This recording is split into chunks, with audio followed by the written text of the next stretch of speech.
What's up, everybody? It is Caleb here, and I have something really cool to show you guys. And I don't always slur out my reallys like that, but I just spent a really long time working on it.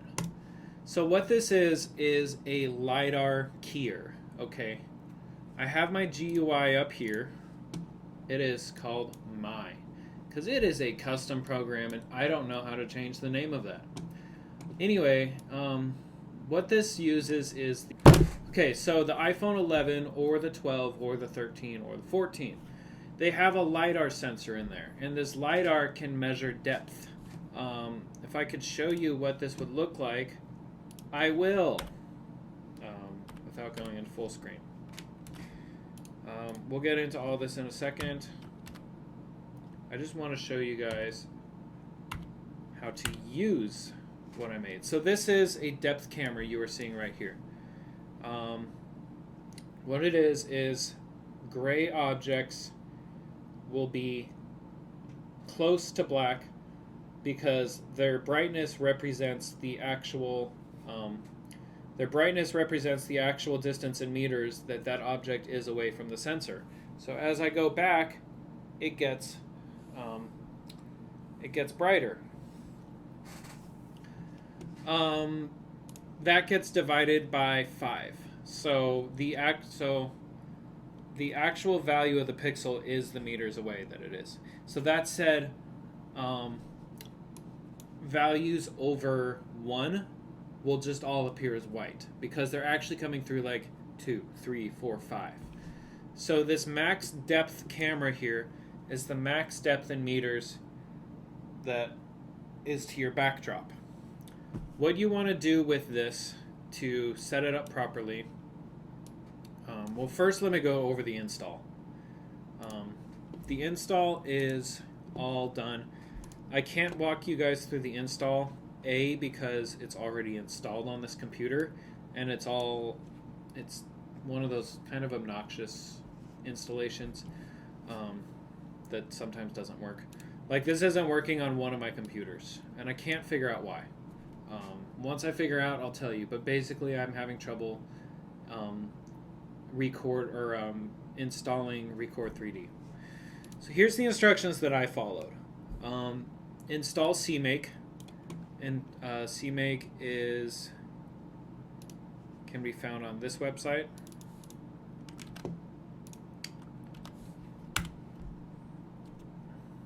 And then you go to Downloads, which is right here. Then you use the Windows X4 installer. The other thing is when you go to install it, you have to make sure that it's in path. And what that means is when you watch your install closely, you're going to see this path option. The first option is not the one you want. The first option does not install it to path. Second option is what you want and installs it to path for all users. The third option installs it just for that user. I wouldn't use that. So you install CMake and then install iTunes if you don't already have it installed. Restart your computer then to freshen everything. And then when you're on Linux, you install, most of you guys probably aren't on Linux. If you are on Linux, you already know how to do most of this because you're smart.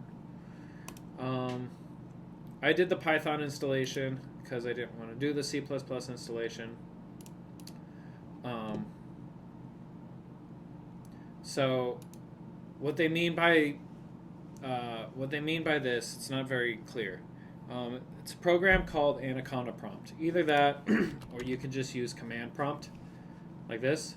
But I find Anaconda prompts easier because you can do other stuff. So then from Anaconda prompt, you create a folder. So in here, I have it called dstream. So you just click new folder. And then you're going to navigate to this folder. So I'll just open a new prompt window. So once you install Anaconda prompt, then you come in here. So you're going to go cd, change directory, c:/, and then the name of your folder, dstream. That's why I like to put it in the C drive, because it's easier to reach that way. From here, once you have CMake installed and iTunes installed, then you do pip install Record3D. Mine's already installed, so the requirement's already satisfied, but this has to be successfully installed. Oddly, I'm pretty sure I was having issues installing Record3D once, and then I went to bring up the stream and it got brought up anyway. That said, once you can get to this stream, this is an augmented version of the code. It just uses the same system. So one is going to have to work for my code to work. I'm not going to explain or show you how I built this, because that's in a different video that's a couple hours. You don't want to see that right now. So what I'm going to do then is once you run pip install Record3D, this folder is created. Now it won't have all of these. These are all stuff I made. Yours is just going to have demo main. Test it by running, well, first you have to cd to, I remember there was one more thing that kind of got me, and this might be the problem with my other computer. And by the way, yeah, once I become an expert on installing this software, I'll make a video on it. I'm not good at installing the software right now. It's very finicky for me.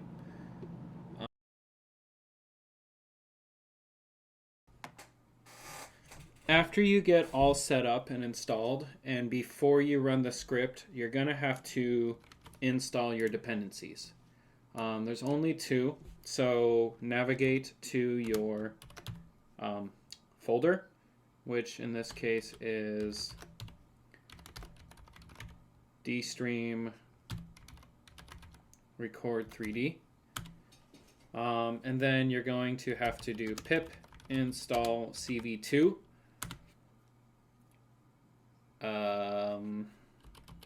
Maybe it's pip install, I think it's Python cv2. No, what is it? Hang on.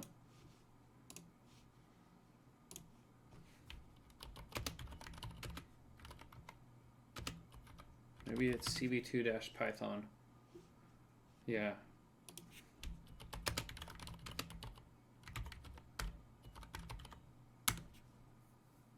There. So pip install opencv-python, and then pip install kivy. And those are the two dependencies that you'll need to run this program. So you're going to do cd Record3D from your dstream folder. Let's try that again. No. I cannot type today.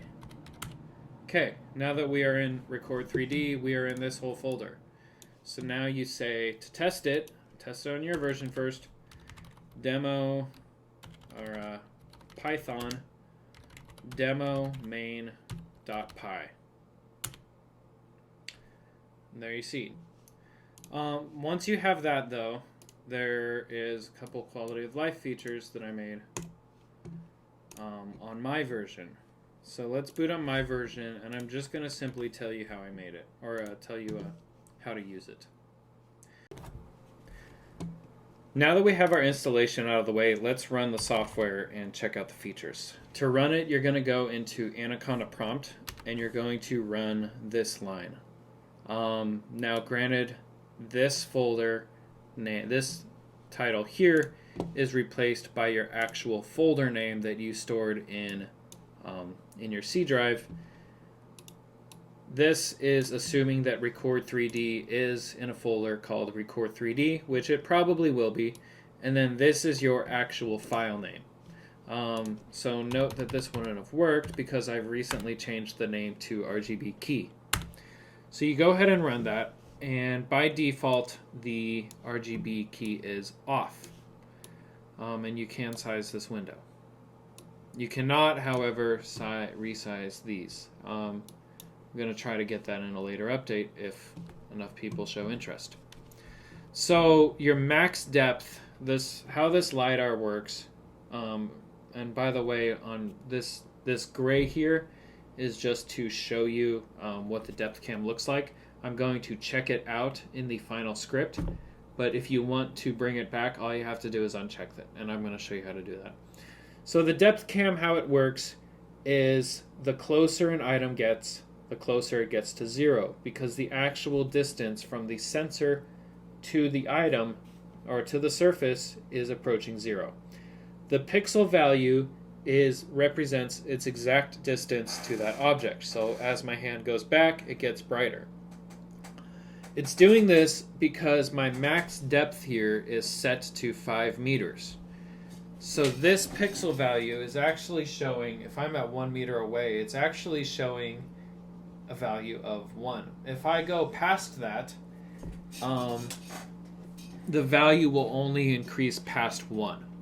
So what this line does here, max depth cam, is you adjust that so that this number, this top number, matches the distance in meters to your back wall. How else you can do that is you just slide this. So you see if I'm at 1, a lot of things appear white. It's 1 by default. Well, in my software, it's 5. So what you want to do is increase this until you can start to see texture of things on your back wall, like the shrubbery I have back there, and the backs of the curtains. Whereas if I'm at 1, I can't even see that. So get to that point, and then the offset is for something else. The clip threshold is how you clip out the things behind you. So as we lower this, it's now only including items that are 0.88 or less meters away. That said, if I roll back behind 0.88 meters, I will fade out entirely. But this is what you want, just a mask of only where you are. From here you can turn on your key, and you'll see that you turn green everywhere that you are not. The darken percentile is a toggle option that lets you basically darken out. It would sort every pixel in the scene from darkest to lightest, excluding the ones that are zeros. So what you have is a list of pixels darkest to brightest that aren't 0. The darken percentile function cuts out a certain percentage of those pixels. So if I have it at 20, it's going to cut out the 80% of the brightest pixels in the scene. Or in other words, 80% of the pixels furthest away. So if I turn this on, 20% is usually a pretty extreme thing. But if you want to do things with your hands, it's sort of a good number, especially if you're using this camera feed as an input for a touchscreen. But if you increase this a bit, then you can, let's raise that a bit more.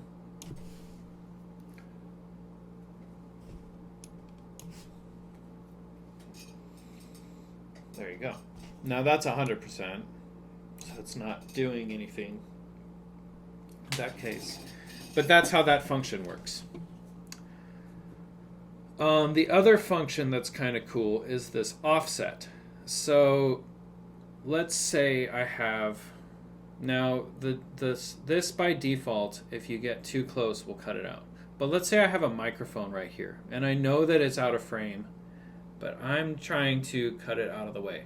Now, the LiDAR doesn't know how close something is yet. If you adjust this offset, it will cut out items that are close to you. So that will cut out the microphone. And then if you keep lowering that, you can actually get a cool effect. So I have the clip threshold cut out behind me. And then if I raise my offset, it'll start by cutting my nose off. And then cut off the rest of me. So I'm left with only a slice where I exist. So if I walk through this, it looks like that, which could be kind of cool. You also could adjust this kind of as like a fade out for yourself, even though it doesn't update very well in real time. So that's it. It's very basic right now. Let me walk you through the code if you want to modify anything at all. This is a launcher that I'm going to update later. RGB5 is killed, so let's go to RGB key. So most of your work will be done down here. If you want to do node type stuff, these are a lot of your masks for doing that. So here's what this means. By the way, this squiggly here means opposite of. I did not know that. So basically that's an Unreal equivalent of like 1 minus x. Is this recording, by the way? Yeah, it is. Cool.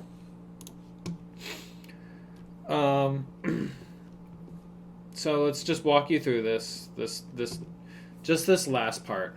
If you want to add buttons and sliders, that's done here in the My App class.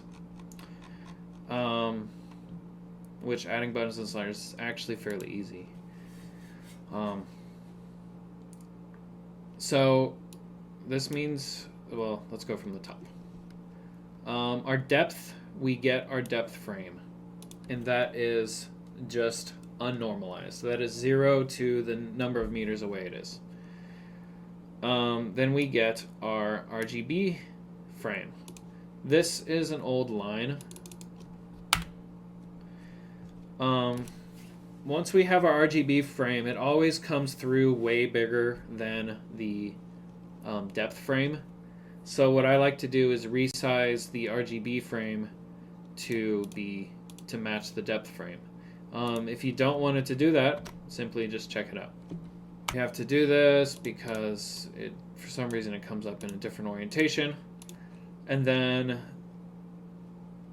this we don't need anymore, I don't think. Yeah. These two variables here, I'm not exactly sure. The intrinsic mat has to do with focus settings on your camera. This could be useful for virtual production though, because it gets your transform.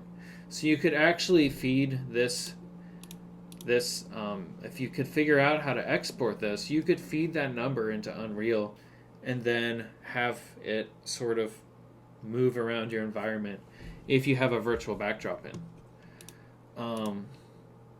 I'm sure you could even do something a little simpler like in OBS, set a picture behind this, and that let your camera poses X position dictate your background image's X position in the opposite way. So if your camera goes this way, your background goes this way, and now you get a little bit of parallax action on your thing. I don't know how to export that though. I will get there. I'm sure you could do OSC.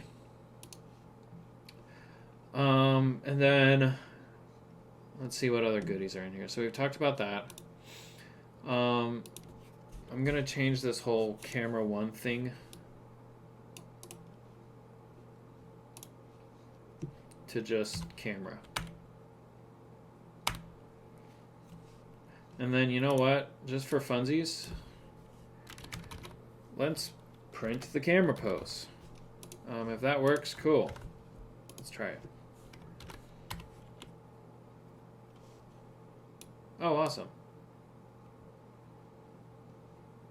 That is completely not very good information. So I'm going to check that out.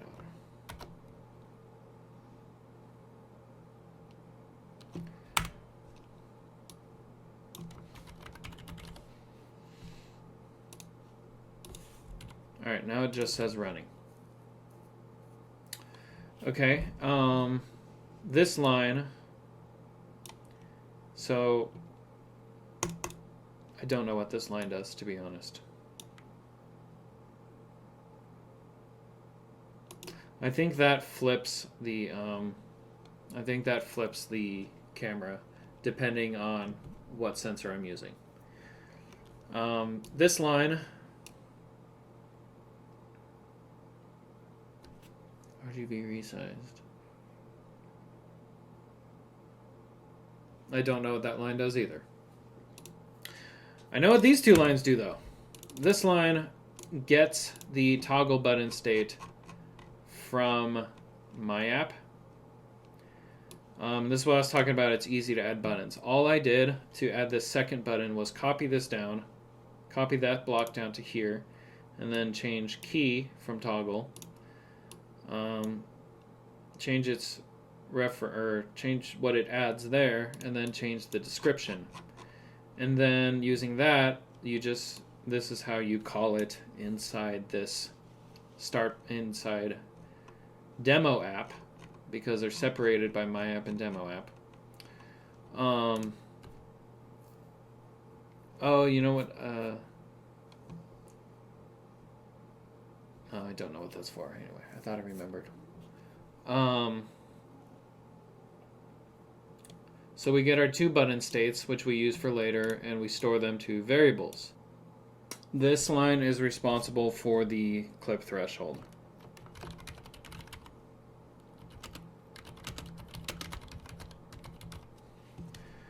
And then darken depth, that is responsible for,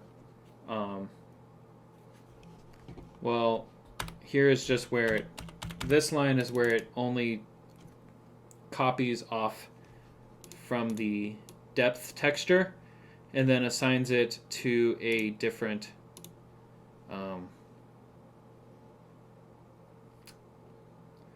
so it takes a copy of depth and then runs it through the darken top pixels function, which is found up here.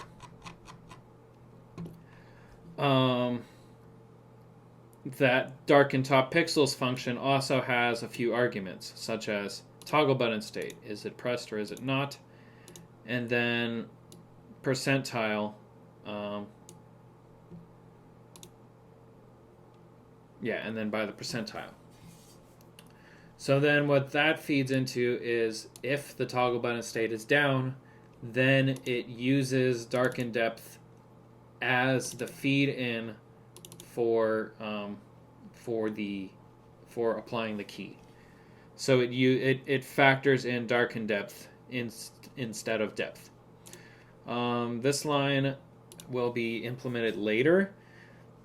It's there if you want it. It affects a little bit.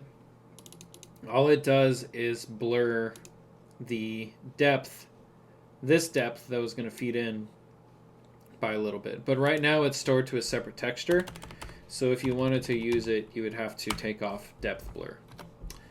I'm actually going to leave that in the final copy. This line is responsible for subtracting the offset value from the depth. So that's what's responsible for shaving off close objects. And then this is responsible for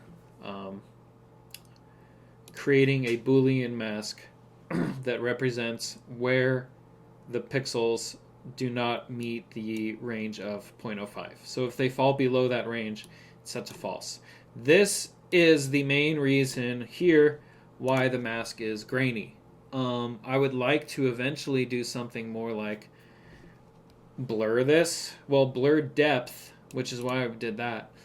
Blur depth and then multiply depth with its alpha layer by RGB resized so that I get a fade in. It's not just on or off. But right now this is just for, it's kind of just for my use. It's just for, I mean, you guys can use it obviously, but it's not being used for professional.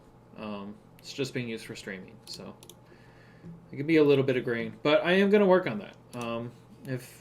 If you guys want it faster, inbox me. I love to chat to my fans. So then we created depth mask.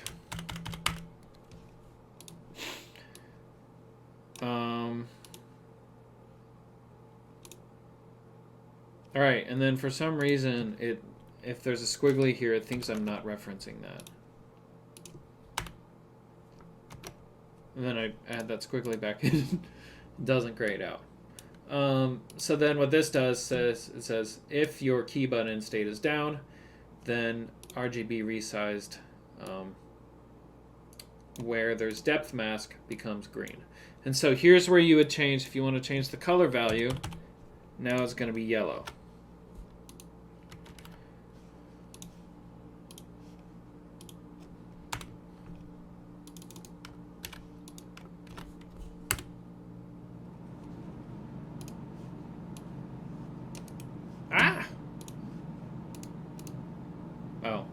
Cyan. It's BGR, actually.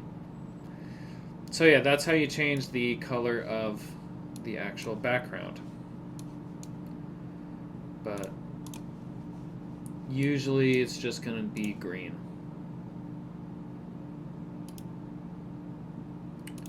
And that's about it. These I'm show here are responsible for showing the textures. So I'm going to go ahead and check that out so that you guys don't see the depth camera. If you guys want that back though, it's here.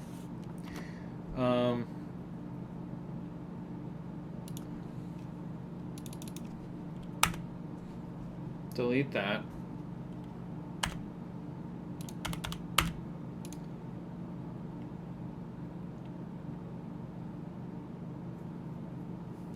And all of these can stay. And then this time sleep, if you're running a lot of other CPU requirements and you have to kind of slow down this processing, you can add values to this. So let's make it a really high number for now, and I'll show you what happens. So now it's going to sleep for 0.3 of a second every time. So yeah, use that as needed. And that is it. Let's turn that off before I send this out. And then that is it. So yeah, once again, so max depth first, but you probably won't need to do that all that much. Just clip threshold, and then turn on darken percentile. So I never really went over this darken percentile. Basically what it does, oh wait, yeah I did, never mind. So yeah, that's it. Enjoy, make cool videos, segment yourself out, update this code if you want. Let me know in the comments if I did something really dumb. I would love to hear about all the dumb things I did. So thank you, and everybody have a fantastic building experience, or whatever you make. I am out. By the way, don't lean back in chairs sometimes. I almost died. I almost broke my back leaning back. I was trying to do this. And yeah, the screw to the backrest almost fell out. My back almost folded over that. I would have gone dead. Anyway, thanks everybody. Happy video making. Take care. See you on the next one. Bye.